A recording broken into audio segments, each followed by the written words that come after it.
అపోస్తలుడైన పౌలు హెబ్రీలకు వ్రాసిన పత్రిక 5వ అధ్యాయము.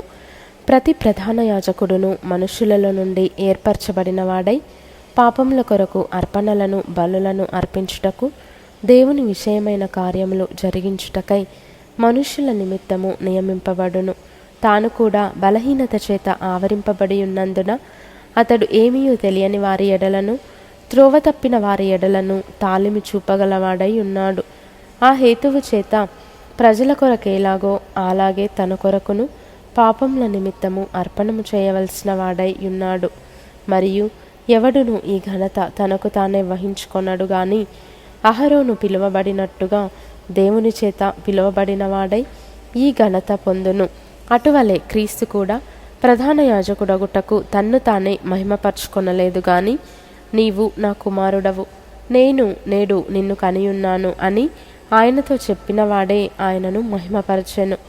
ఆ ప్రకారమే నీవు మెల్కీసెదకు యొక్క క్రమము చొప్పున నిరంతరము యాజకుడవై ఉన్నావు అని మరి ఒక చోట చెప్పుచున్నాడు. శరీరధారి అయి ఉన్న దినములలో మహారోదనముతోనూ కన్నీళ్లతోనూ తన్ను మరణము నుండి రక్షింపగలవానికి ప్రార్థనలను యాచనలను సమర్పించి భయభక్తులు కలిగి ఉన్నందున ఆయన అంగీకరింపబడెను.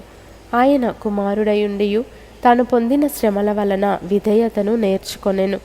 మరియు ఆయన సంపూర్ణ సిద్ధి పొందినవాడై మెల్కీసెదకు యొక్క క్రమములో చేరిన ప్రధాన యాజకుడని దేవుని చేత పిలువబడి తనకు విధేయులైన వారికందరికీ నిత్య రక్షణకు కారకుడాయెను.